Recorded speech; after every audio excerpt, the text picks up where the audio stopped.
شروع اللہ تعالیٰ کے نام سے جو بڑا مہربان نہایت رحم کرنے والا ہے۔ سرور کائنات حضرت محمد صلی اللہ علیہ وآلہ وسلم کا ارشاد پاک ہے کہ سفید بالوں کو مت اکھیڑا کرو۔ اگر تم مسلمان ہو تو یہ سفید بال قیامت کے دن تمہارے لیے نور بن کر ابھریں گے۔ جس مسلمان کے بال سفید ہو گئے ہوں تو اس کے ہر بال کے بدلے میں ایک نیکی لکھی جائے گی، ایک گناہ ختم کر دیا جائے گا، اس کے فی بال کے بدلے میں درجات بلند کیے جائیں گے۔ حضرت علی رضی اللہ تعالیٰ عنہ شیر خدا حدیث قدسی روایت کرتے ہیں، اللہ فرماتا ہے جب میرے بندے کی عمر 40 سال کی ہو جاتی ہے تو میں اس کو 3 قسم کے امراض سے محفوظ کر لیتا ہوں، جنون یعنی دیوانگی، جزام یعنی کوڑ، اور برس سے عافیت دے دیتا ہوں۔ جزام یعنی کوڑ جس میں ہاتھ گل جاتے ہیں، اور برس سے مراد جلد کے سفید داغ۔ اس کا مطلب یہ ہوا کہ 40 سال کی عمر کے بعد ان امراض کا وقوع بہت کم ہو جاتا ہے، اور جب میرے بندے کی عمر 50 سال ہو جاتی ہے تو اس کا قیامت کے دن حساب و کتاب بہت ہی آسان کر دوں گا، اور جب بندے کی عمر 60 سال کی ہو جاتی ہے تو اس بندے کو اللہ تعالیٰ کی عبادت کرنے میں مزہ آتا ہے۔ اللہ تعالیٰ اس کو نیکی کے کام کرنے کی توفیق عطا فرماتا ہے۔ جب بندے کی عمر 70 سال کی ہو جاتی ہے تو میرے فرشتے اس سے بے پناہ محبت کرتے ہیں۔ جب کسی بندے کی عمر 80 سال یا پھر اس سے زیادہ ہو جاتی ہے تو اس کے نامہ اعمال میں اس کی نیکیاں درج کی جاتی ہیں۔ جب بندہ 90 سال کا یا پھر اس سے زیادہ عمر کا ہو جاتا ہے تو اللہ تعالیٰ نے اس بندے کے جسم میں روح قید کر کے رکھتا ہے۔ اس کی دنیا میں رہنے کی مدت پوری ہو چکی ہوتی ہے، بس اللہ تعالیٰ کی طرف سے حکم کا انتظار ہوتا ہے۔ ارذل عمر سے مراد وہ عمر ہے جس میں انسان بہت ہی بوڑھا ہو جاتا ہے، جس کی وجہ سے وہ اپنے ہوش و حواس قائم نہیں رکھ پاتا، ہر وقت ادھر ادھر کی باتیں کرتا رہتا ہے۔ ایسے بندے کے توبہ کا دروازہ ہر وقت کھلا رہتا ہے۔ یحییٰ بن سعید سے مروی ہے کہ انہوں نے حضرت سعید بن مسیب کو یہ فرماتے ہوئے سنا کہ سب سے پہلے حضرت ابراہیم علیہ السلام کے بال سفید ہوئے تھے، انہوں نے اپنی مونچھیں کتریں جب وہ بہت ہی بوڑھے ہو گئے تھے۔ انہوں نے اپنے جسم پر سفید بالوں کو دیکھ کر اللہ تعالیٰ سے عرض کیا، یا اللہ تعالیٰ یہ کیا ہے؟ اللہ تعالیٰ کی طرف سے آواز آئی کہ ابراہیم یہ بڑھاپا ہے، یعنی یہ اس بڑھاپے کی علامت ہے جو علم و دانش میں اضافے کا باعث اور عزت و وقار کا ذریعہ ہے، اور اس کی وجہ سے لہو و لعب کی مشغولیت اور گناہوں کے ارتکاب سے باز رہنا ہے۔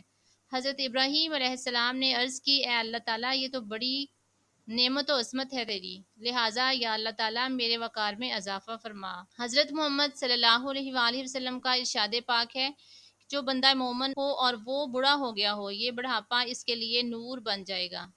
ایک بندے نے نبی کریم صلی اللہ علیہ وآلہ وسلم کو بارگاہ میں حاضر ہو کر سوال کیا، یا رسول اللہ صلی اللہ علیہ وآلہ وسلم، چند لوگ جب ان کو سفید بال آتے ہیں تو وہ سفید بالوں کو اکھاڑتے ہیں۔ اس پر آپ صلی اللہ علیہ وآلہ وسلم نے ارشاد فرمایا کہ جس کا دل کرتا ہے وہ اپنے نور کو اکھاڑ دے۔ حضرت جابر رضی اللہ تعالیٰ عنہ نے ارشاد فرمایا کہ رسول اکرم صلی اللہ علیہ وآلہ وسلم نے فرمایا کہ حضرت جبرائیل علیہ السلام ابھی میرے پاس سے ہو کر گئے ہیں، انہوں نے فرمایا ہے کہ قسم ہے اس ذات کی جس نے آپ صلی اللہ علیہ وآلہ وسلم کو حق کے ساتھ اس دنیا میں بھیجا ہے، اللہ تعالیٰ کے ایک بندے نے 500 سال تک ایک پہاڑ پر اللہ تعالیٰ کی عبادت کی، اور پہاڑ سمندر کے بالکل درمیان میں تھا۔ یہ پہاڑ کی لمبائی 30 مربع میل ہے، اس کے ارد گرد سینکڑوں میل سمندر پھیلا ہوا ہے۔ اللہ تعالیٰ نے اس بندے کے لیے پہاڑ میں ہی چشمہ جاری کر رکھا تھا کہ وہ اس چشمے سے میری نعمت کا نظارہ لے سکے۔ اس پہاڑ پر ایک انار کا درخت اگا دیا ہے، وہ بندہ اس پہاڑ سے اتر کر اگر بھوک ہوتی تو انار کھاتا، اگر پیاس لگتی تو چشمے کا پانی پی لیتا تھا، پھر وضو کر کے پہاڑ پر چلا جاتا تھا اور اللہ تعالیٰ کی عبادت میں مصروف ہو جاتا تھا۔ جب اس کو پتہ چلا کہ میری وفات ہونے والی ہے تو اس نے اللہ تعالیٰ سے دعا کی، یا اللہ تعالیٰ مجھے موت سجدے کی حالت میں آئے۔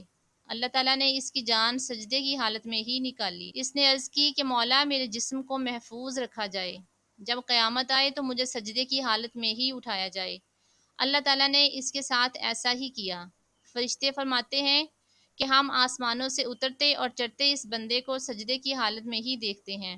قیامت کے دن جب اللہ تعالیٰ اس کو سجدے کی حالت میں ہی اٹھائے گا تو اللہ تعالیٰ اس بندے کو ارشاد فرمائے گا، اے میرے بندے، میری رحمت سے جنت میں داخل ہو جا۔ وہ بندہ عرض کرے گا یا اللہ میرے اعمال کی وجہ سے مجھے جنت میں کیوں نہیں داخل کیا جا رہا؟ 2 سے 3 بار یہی اس بندے سے کہا جائے گا کہ میری رحمت سے جنت میں داخل ہو جا۔ تو وہ بندہ عرض کرے گا یا اللہ تعالیٰ میرے اعمال کی وجہ سے مجھے جنت میں کیوں نہیں داخل کیا جا رہا؟ پھر اللہ تعالیٰ فرمائے گا کہ جو بھی نعمتیں میں نے عطا کی ہیں اس کا اور اس کے اعمال کا حساب کیا جائے، بس اس کے جسم کے ایک حصے کے بدلے ہی اس کے 500 سال کی ساری عبادت کا نامہ اعمال ختم ہو جائے گا، باقی جسم کی نعمتیں اللہ تعالیٰ کی طرف سے زائد ہوں گی۔ پھر اللہ تعالیٰ فرشتے کو حکم دے گا کہ اس بندے کو آگ میں ڈال دیا جائے۔ جب اس کو آگ میں ڈالنے کے لیے لے جانے لگیں گے تو یہ عرض کرے گا یا اللہ مجھے اپنی رحمت سے ہی جنت میں داخل کر دے۔ اللہ تعالیٰ پھر اپنے فرشتوں کو حکم دے گا کہ اس کو میرے پاس لے آؤ۔ جب اس کو اللہ تعالیٰ کے پاس لایا جائے گا تو اللہ تعالیٰ فرمائے گا تم کو 500 سال تک عبادت کرنے کی ہمت اور طاقت کس نے عطا فرمائی تھی؟ یہ بندہ عرض کرے گا یا اللہ آپ نے۔ پھر اللہ اس بندے سے پوچھے گا کہ تم کو انار کا درخت اور چشمہ جیسی نعمت کس نے عطا کی؟ یہ بندہ عرض کرے گا یا اللہ مجھ کو جو کچھ بھی عطا کیا تھا وہ آپ نے ہی عطا کیا تھا، آپ کی مرضی کے بغیر کوئی پتا بھی حرکت نہیں کر سکتا۔ خدا تعالیٰ ارشاد فرمائے گا کہ میری رحمت بہت ہی وسیع ہے، اس بندے کو میری رحمت سے جنت میں داخل کر دو۔ حضرت جبرائیل علیہ السلام نے مجھ سے کہا کہ تمام جہان کی سب چیزیں اللہ تعالیٰ کی رحمت سے ہی ہیں۔ اللہ کریم ہمیں بھی اپنی رحمت کے سائے میں جگہ عطا فرمائے اور بروز قیامت ہمارے حساب و کتاب میں بھی نرمی عطا فرمائے، بلکہ اے اللہ پاک ہمیں بغیر حساب و کتاب اپنی رحمت کے سبب جنت الفردوس عطا فرما۔ آمین۔